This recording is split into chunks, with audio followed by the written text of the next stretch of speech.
So there was a question for the scientist कि कौन सा molecule, which molecule acted as a genetic material. जैसे कि हमने देखा कि this is cell, this is nucleus, and inside nucleus there is our DNA. Okay, ये DNA है। So question was that, and ये DNA के आजू बाजू में there are protein molecules. Okay, so यहाँ पे DNA है and DNA के आजू बाजू में inside the nucleus there are proteins also, and DNA is small as compared to protein. Proteins are large molecules, whereas as compared to protein, DNA बहुत small होता है। So there was a confusion कि scientist लोगों को लगा कि whether this protein, because of its large nature, can be genetic material. तो ये confusion था कि this is genetic material और this is genetic material. DNA है कि proteins है, DNA पास ऑन होता है या प्रोटीन पास ऑन होते हैं। एक्चुअली DNA एंड प्रोटीन्स दोनों पास ऑन होते हैं नेक्स्ट जनरेशन में, बट कंफ्यूजन था कि दिस इज जेनेटिक मटेरियल और this is genetic material. Protein का ज्यादा इंक्लाइन थे scientist towards protein, because proteins were large molecule, so they thought कि ये हो सकता है जेनेटिक मटेरियल। बट ग्रिफिथ नाम के साइंटिस्ट ने, Frederick Griffith, this scientist made a landmark discovery. इसको लैंडमार्क डिस्कवरी बोलते हैं ग्रिफिथ के डिस्कवरी को, बिकॉज ऑफ ग्रिफिथ डिस्कवरी पूरा DNA as a genetic material या फिर protein as a genetic material, ये कंफ्यूजन दूर हो गया एंड एक जो फील्ड है जेनेटिक्स का वो क्लियर हो गया। एक जो बिग एक फील्ड जो इसमें आगे डिस्कवरीज हुई, that were very easy for the scientist because of the Griffiths experiment. Now let us see what did this scientist do. Griffith ने ऐसा क्या किया जिसकी वजह से ये क्लियर हो गया कि which molecule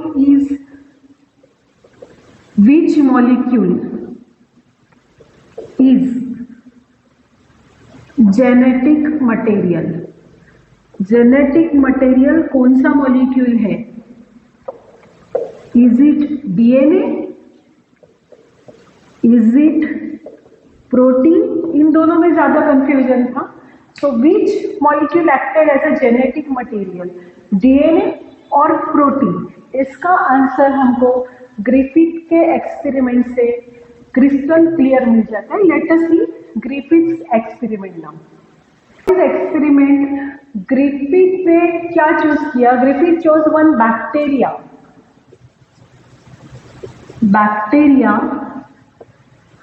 which is called as Streptococcus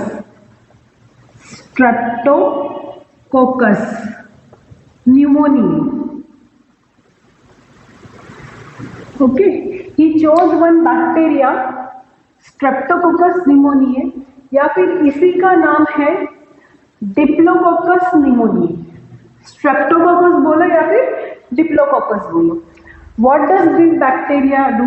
जैसे नाम में है pneumonia, it causes pneumonia in mammals। हम में या फिर mammals में ये जो बैक्टीरिया है Streptococcus pneumoniae, ये निमोनिया कॉज करता है। Okay, so he Griffith choose this bacteria Streptococcus pneumoniae, या फिर इसका दूसरा नाम है Diplococcus pneumoniae। नाउ ये जो बैक्टीरिया है इसके दो स्ट्रेन्स है। दो स्ट्रेन्स मीन्स दो टाइप है, या फिर आप इनको बोल सकते हो दो स्पेसीज है। ओके, तो दिस बैक्टीरिया Streptococcus pneumoniae, इसके दो टाइप है, टू टाइप्स भी आप बोल सकते हो। वन इज S स्ट्रेन या फिर S type, okay, S strain, and second is R strain. Okay, so Streptococcus pneumonia ये जो बैक्टीरिया इसके दो टाइप्स है, S strain and R strain. अभी ये दो टाइप्स क्यों? तो S स्ट्रेन जो है वो, suppose this is a bacteria, ये बैक्टीरिया है Streptococcus बैक्टीरिया, कोकस है ना, तो it is round. Okay, and diplococcus है तो 2 राउंड्स, क्योंकि डाई मतलब 2. तो दिस इज, ये बैक्टीरिया है S strain and this is R strain, ये बैक्टीरिया है. दोनों में डिफरेंस क्या है? डिफरेंस ये है, एस स्ट्रेन के ऊपर एक कोट है, कोट या फिर capsule. Okay, this capsule is made up of polysaccharide, मतलब शुगर, पॉलीसैकेराइड कैप्सूल या फिर कोट बोलो. तो S strain has got capsule over it and R strain के ऊपर कोई कैप्सूल नहीं है. तो बिकॉज ऑफ दिस कैप्सूल, ये कैप्सूल की वजह से ये स्मूथ कॉलोनीज डेवलप करता है. इसको आप अगर कल्चर प्लेट पे ग्रो करते हो तो इसका जो टेक्सचर है स्मूथ आएगा, स्मूथ, क्योंकि इसके ऊपर कैप्सूल है. तो इट प्रोड्यूसेस स्मूथ कॉलोनीज. क्यों? क्योंकि बिकॉज ऑफ कैप्सूल, कैप्सूल की वजह से उसको स्मूथनेस आता है. एंड आर स्ट्रेन जो है, इसको आप अगर ग्रो करोगे तो इसके ऊपर कोई कैप्सूल नहीं होने की वजह से it grows rough colonies. Okay, rough colonies मतलब ये बहुत सारा जब ग्रो होगा तो रफ दिखेगा and it will look smooth because of capsule. तो what is difference between 2 strains? ये दोनों भी जो बैक्टीरिया है ये निमोनिया कॉज करते हैं. दोनों का नाम क्या है? Streptococcus pneumonia. बट 2 टाइप क्यों है स्ट्रेप्टोकोकस निमोनिया बैक्टीरिया की? 2 types, one is S strain and other is R strain. 2 types because of this capsule. जो एस स्ट्रेन बैक्टीरिया है, S strain bacteria, it has got capsule and R strain bacteria में capsule नहीं है. S strain produces smooth colonies because of capsule, smooth feel होता है.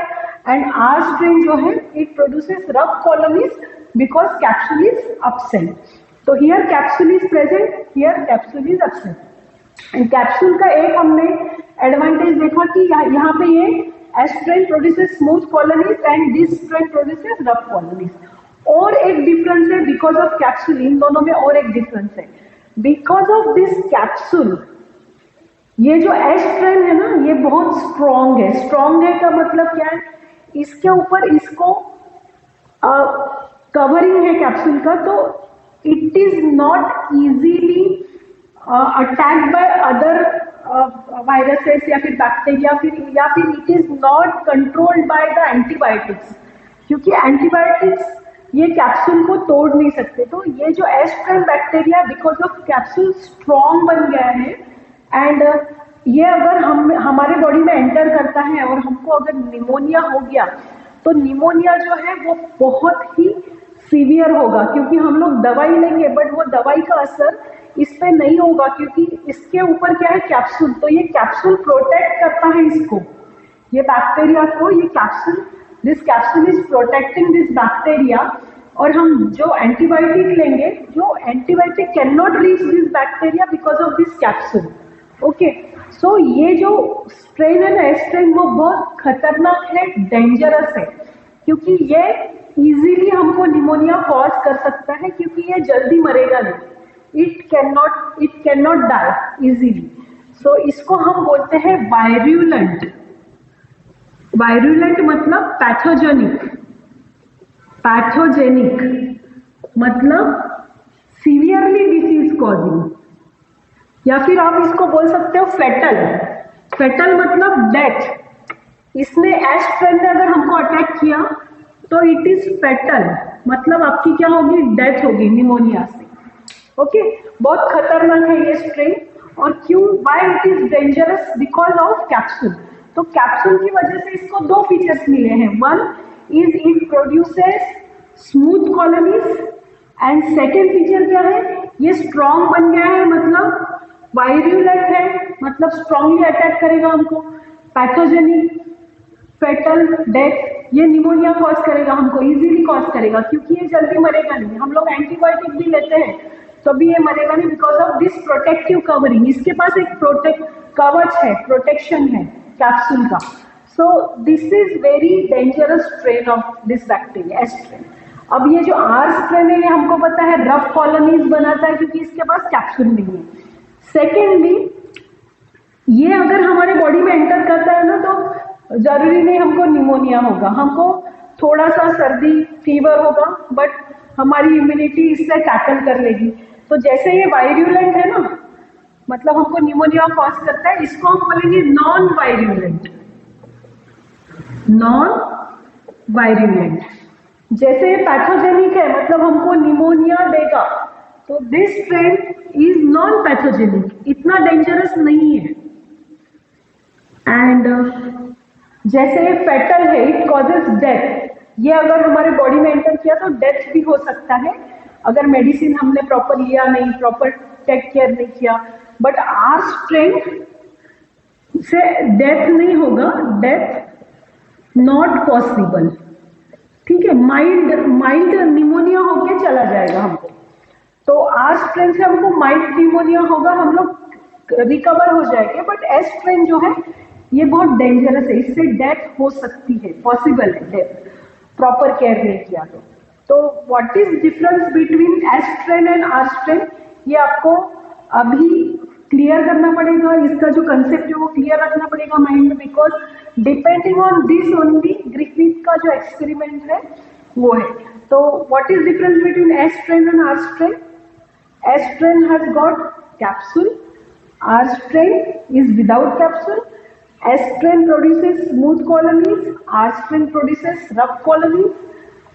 S strain is virulent और pathogenic और fatal, या फिर इसको बोल सकते हैं causes severe pneumonia। एंड ये जो R strain है not causes pneumonia, pneumonia mild होगा, ओके, सीवियर निमोनिया नहीं होगा इससे। सो और इसको ऐसा भी बोल सकते हो कि S strain is more dangerous, okay, and this is less dangerous. Obviously bacteria है तो डेंजरस है, बट ये लेस डेंजरस है and this is more dangerous. तो एस स्ट्रेन की भी आपको ऑलवेज याद रखना है, it is very dangerous bacteria and R strain is less dangerous. S strain causes death, R strain doesn't cause any death.